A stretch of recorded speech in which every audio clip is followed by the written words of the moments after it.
90 రోజుల కోర్సు పూర్తి చేస్తే చాలు 100% ప్లేస్మెంట్ సపోర్ట్ తో సాఫ్ట్వేర్ జాబ్ మీ సొంతం. వెంటనే కోడ్ జ్ఞాన్ డెస్టినేషన్ ని సంప్రదించండి.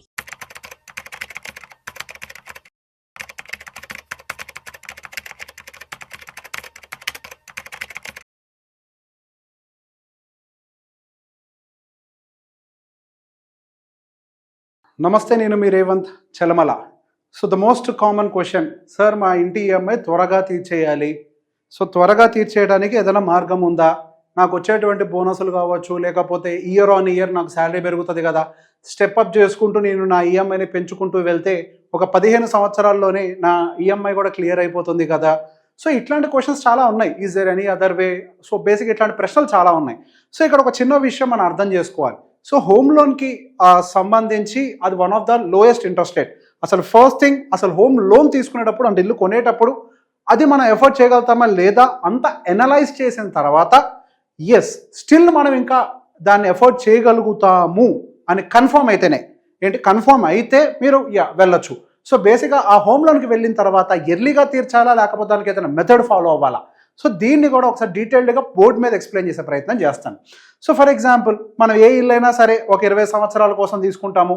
సో 20 సంవత్సరాలు ఈఎంఐ పెట్టుకున్నప్పుడు కొంచెంగా స్టెప్అప్ చేస్తే మనకు 15 ఏళ్ళలోనే క్లియర్ అయిపోద్ది.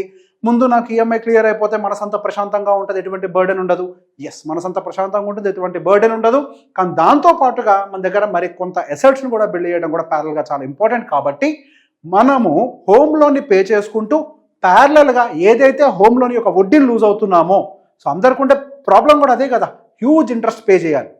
అంత వడ్డీ ఎందుకు కట్టాలి? ఆ వడ్డీని తగ్గించుకుంటే పోద్ది కదా. సో ఆ వడ్డీని మనం ఏదైతే ఇక్కడ తగ్గించుకోవాలి అనుకుని ఎక్స్ట్రా కడుతున్నామో దాన్ని కనుక మ్యూచువల్ ఫండ్స్లో ఎస్ఐపి రూపంలో సో కాల్డ్ మీ శాలరీ పెరిగే కొద్ది 10% స్టెప్అప్ చేయాలనుకుంటున్నారు కదా, అదే ప్యాటర్న్లో చేస్తే ఏం జరుగుతుందో చెప్తున్నాను. సో బేసిక్గా ఇప్పుడు ఫర్ ఎగ్జాంపుల్ మీరు ఒక హోమ్ లోన్ వచ్చేసరికి ఒక 80 లక్షలు, ₹1 కోటి ఇల్లు, 20 lakhs down payment, 80 lakhs simple formula. 80 lakhs ఈఎంఐకి వెళ్ళారు.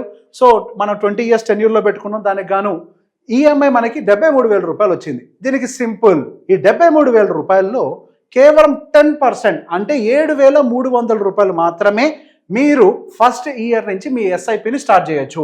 సో ₹7,300 ఎస్ఐపిని మీరు కనుక స్టార్ట్ చేసినట్లయితే దాంతోపాటుగా మీరు పెట్టాల్సింది ఏంటంటే స్టెప్అప్ ఆఫ్ 10%. మీరు అనుకున్నారు కదా స్టెప్అప్ చేయాలి అని, ఆ స్టెప్అప్ ఆఫ్ 10% కనుక మీరు చేసుకుంటూ వెళ్తే సో మనకి ఎక్స్పెక్టెడ్ రిటర్న్ మ్యూచువల్ ఫండ్లో 15% ఉంటుంది కదా. ద సేమ్ వే 20 సంవత్సరాల వరకు అంటే మన లోన్ ఎప్పటి వరకు కడతామో అంతవరకు. So the simple thumb rule, again I will repeat, మనం కట్టేటువంటి ఈఎంఐలో ₹73,000 ఈఎంఐలో 10% అంటే ₹7,300 స్టెప్అప్ 10% తోటి కనుక పెట్టుకున్నట్లయితే మనకి ఫైనల్ పీరియడ్ ఎండ్ వాల్యూ దాదాపుగా ₹2 కోట్ల ఎక్సెస్ ఉంటుంది. సో దానికి గాను మన టోటల్ ఎస్టిమేటెడ్ రిటర్న్స్ ₹1,53,00,000గా చూపిస్తుంది. సో ఇక్కడ మనం ఏం చేస్తున్నాం? ఎస్, ఇక్కడ వడ్డీ కడుతున్నాం. టోటల్ ఇంట్రెస్ట్ ఎంత పే చేస్తున్నాము?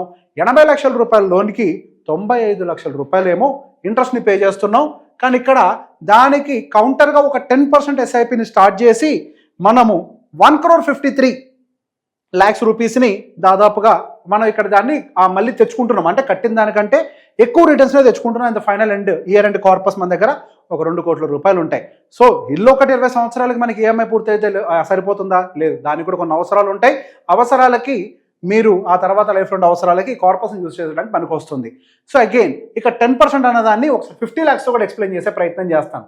అక్కడేమో 80 లక్షలు తీసుకున్నాం, ఇక్కడేమో ₹50 లక్షల లోన్ తీసుకున్నాం. ₹50 లక్షల లోను, దానికి కానీ ఈఎంఐ ₹45,600 వస్తుంది. అంటే అప్రాక్సిమేట్గా దాంట్లో 10% అంటే ఎంత? ₹4,600. సో అదే ₹4,600 మనం 10% స్టెప్అప్ తోటి పెట్టుకున్నట్లయితే same 15% CAGR in mutual funds and the time period for 20 what we are earning is almost 1.2 crore in addition. దానికి గాను only the estimated returns is 96 lakhs. So దానికోసం మనం ఇక్కడ తీసుకున్న దానికి ఎంత వడ్డీ కడుతున్నాం? దాదాపుగా 60 లక్షలు వడ్డీ కట్టినట్లయితే ఇక్కడ మనం 10% ఆఫ్ అవర్ ఈఎంఐని పెట్టుకుంటూ దాన్ని ఎవ్రీ ఇయర్ 10% టాప్అప్ చేసుకుంటూ వెళ్తే మన దగ్గర ₹96 లక్షల అడిషనల్ అమౌంట్ మనం పెట్టిన పెట్టుబడి కాకుండా total amount 1.3 near to crore ఉండొచ్చు. 96 lakhs మనం ఇక్కడ రిటర్న్స్ని జనరేట్ చేస్తున్నాం. సో బేసిక్గా ఏదైతే కడుతున్నామో దానికంటే ఎక్కువ రిటర్న్స్ని ఇక్కడ జనరేట్ చేయడానికి కూడా మీకు పాసిబిలిటీ ఉంటుంది. సో బేసిక్గా మనం దీన్ని ఎందుకు చేయాలి? ఇది ప్రశ్న. దాని బదులు ఈ గోల్ అంతా ఎందుకు నేను డైరెక్ట్గా అక్కడ ఫినిష్ చేసుకుంటాను అని అంటే ఇక్కడ ఒక కన్సర్న్ కూడా మీరు గుర్తుపెట్టుకోవాలి. సో మన చరిత్రలో ఏదన్నా లోయెస్ట్, మన చరిత్ర మన దేశం ఏంటి, ఏ కంట్రీ అయినా తీసుకోండి, ఏ దేశమైనా కానివ్వండి, లోయెస్ట్ ఇంట్రెస్ట్ రేట్ ఏదైనా ఉంది అని అంటే అది కేవలం మనకి హౌసింగ్ లోన్ మాత్రమే. హౌసింగ్ లోన్ అనేది ఒకసారి ఇచ్చిన తర్వాత ఆ 9% ఎంతో ఇస్తున్నారు సార్. ఇప్పుడు పెరిగింది, ఇంతకుముందు అంటే 6.5-7% ఉండేది సార్. పెరిగినప్పటికీ 9% వాళ్ళు మాత్రం కలెక్ట్ చేస్తున్నారు. సో మనకి యావరేజ్ మ్యూచువల్ ఫండ్ ఇండస్ట్రీ యొక్క రిటర్న్స్ ఒక 15% మనం సంపాదించుకున్నాం అని అనుకున్న mid cap, small cap, multi cap ఏదో పెట్టుకుంటూ పోయి మనం ఒక 15% రిటర్న్ జనరేట్ చేసుకున్న మంచి కార్పస్ని జనరేట్ చేయగలుగుతాం. వై? ఇక్కడ కట్టేదేమో 9%, ఆ ఎక్సెస్ అమౌంట్ తీసుకొచ్చి కనుక మనం ఇక్కడ పెడితే దాని మీద 15% వడ్డీని మనం తీసుకోగలుగుతాం. కడితే 9 తగ్గుద్ది, అట్లా కాకుండా పెట్టుబడి పెడితే 15% పెరుగుద్ది. సో 9% కంటే ఇక్కడ మీకు 15% అన్నదానికి వెయిట్ ఎక్కువగా ఉంటుంది, రిటర్న్స్ అనేవి యాడ్ అవుతూ ఉంటాయి. కాబట్టి కాంపౌండింగ్లో మీకు ఇది ఇంకా ఎక్కువ అడ్వాంటేజ్ ఇవ్వడానికి అవకాశాలు ఉన్నాయి. సో ఎప్పుడైనా మీరు హౌస్ లోన్ అంటూ తీసుకున్నారు అని అంటే never try to drop. And దాంతోపాటుగా హవెవర్ యాజ్ ఆఫ్ నౌ అయితే మనకి ట్యాక్స్ అడ్వాంటేజెస్ కూడా ఉన్నాయి. హౌసింగ్ లోన్ ఎంతకాలం కడుతూ ఉంటారో అంతకాలం మీరు ట్యాక్స్ అడ్వాంటేజ్ కూడా తీసుకోవచ్చు. చాలామంది పనులు చేస్తూ ఉంటారు, ట్యాక్స్ అడ్వాంటేజ్ ఉంటుంది కదా, ఒక ప్రాపర్టీ లాగా పడి ఉంటుంది, ఒక హౌస్ ఈఎంఐ తీసేసుకుందామని అలానే అనుకోండి. సో దాన్ని ఎందుకు ఎర్లీగా క్లియర్ చేయాలి? Let it go. ఒకవేళ నాకు ఏదైనా జరిగితే క్లియర్ చేయలేం కదా, ఈ ప్రశ్న కూడా వస్తుంది. మీకు ఏదైనా జరిగితే ఇక్కడ మీరు ఎక్స్ట్రా ఎస్ఐపి చేసినటువంటి అమౌంట్ ఉంది కదా, దాని నుంచి మీరు కొంతకాలం ఈఎంఐని బేర్ చేయగలుగుతారు కదా. సో అది ఇంటి కోసమే పక్కకు పెట్టుకున్నామని అనుకోండి, దాని ఇంటి కోసం పక్కకు పెట్టుకున్నామని అనుకోని ఎప్పుడైనా నిజంగా మీకు ఆరోగ్య సమస్య లేకపోతే ఉద్యోగాలు అంటే ఏదైనా శాలరీ ప్రాబ్లం ఉన్నా కానీ మీరు కొంతకాలం కొన్ని నెలల పాటు దాని నుంచే తీసుకోవాలంటే హౌస్ ఈఎంఐని పే చేయొచ్చు.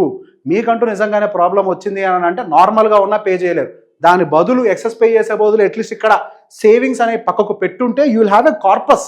సో ఎప్పుడైతే మన చేతిలో ఒక కార్పస్ అంటూ ఉంటుందో మనకు ఆయుష్ ఆటోమేటిక్గా పెరుగుతుంది.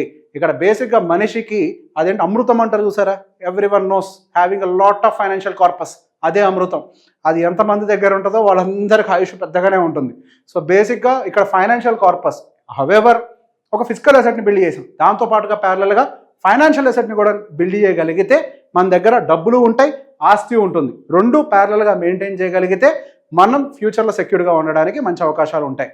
ఈ వీడియో ఎవరెవరైతే డైరెక్ట్గా లోన్ క్లియర్ చేయాలనుకుంటున్నారో వాళ్ళందరికీ షేర్ చేయండి. Thank you very much.